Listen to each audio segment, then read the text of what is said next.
IPL over నైట్లో హీరోను zero చేయగలదు, జీరోను hero చేయగలదు.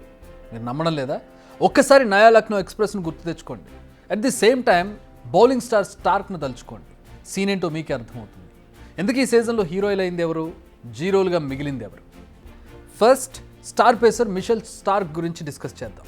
స్టార్క్ను కోల్కతా నైట్ రైడర్స్ అక్షరాల 24,75,00,000 కుమ్మరించి కొనుగోలు చేసింది. ఐపీఎల్ హిస్టరీలో ఓ ప్లేయర్కి పలికిన హైయెస్ట్ ధర ఇదే. ఆ ప్లేయర్ స్టార్క్. కేకేఆర్ వ్యాలెట్లో ఉన్న 100 కోట్లలో 24 కోట్లను స్టార్క్ పైనే ఖర్చు చేసింది. అంటే ఇది అటు ఇటుగా 25%. కానీ ఇంత ఖర్చు చేసి పట్టుకొచ్చిన స్టార్క్ చేసింది ఏంటంటే ఏమీ లేదు.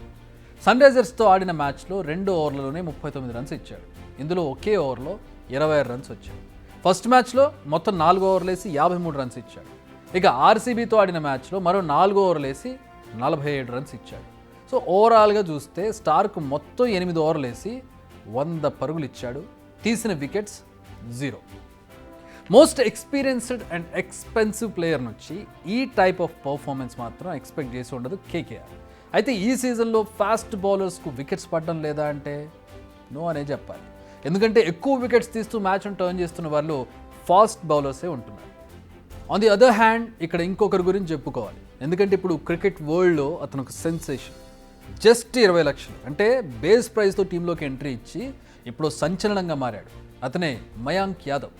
లక్నో సూపర్ జైంట్స్ టీం తరపున ఎంట్రీ ఇచ్చిన ఈ లక్నో ఎక్స్ప్రెస్ నిప్పులు జరిగే బంతులు విసురుతూ రికార్డులను బద్దలు చేస్తున్నాడు. పంజాబ్ కింగ్స్తో జరిగిన ఫస్ట్ మ్యాచ్లోనే మయాంక్ 155.6 km/h స్పీడ్తో వేశాడు బౌలింగ్. ఇది ఈ సీజన్లోనే అత్యంత ఫాస్టెస్ట్ బౌల్.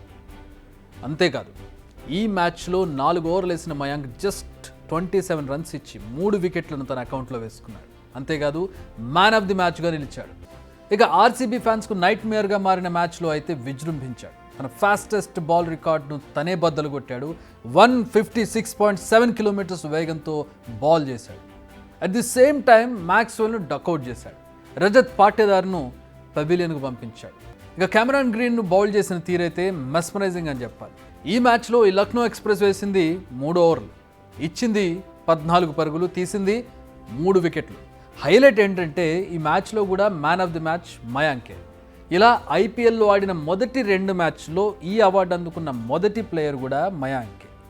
ఐపీఎల్ హిస్టరీలో మయాంక్ వేసింది 8 ఓవర్లే, కానీ ఆ ఓవర్లలోనే చరిత్ర సృష్టించాడు. యాక్చువల్గా మయాంక్ ఎంట్రీ 2023లోనే జరగాల్సింది. టీంలోనే ఉన్నా కానీ ఛాన్స్ దొరకలేదు.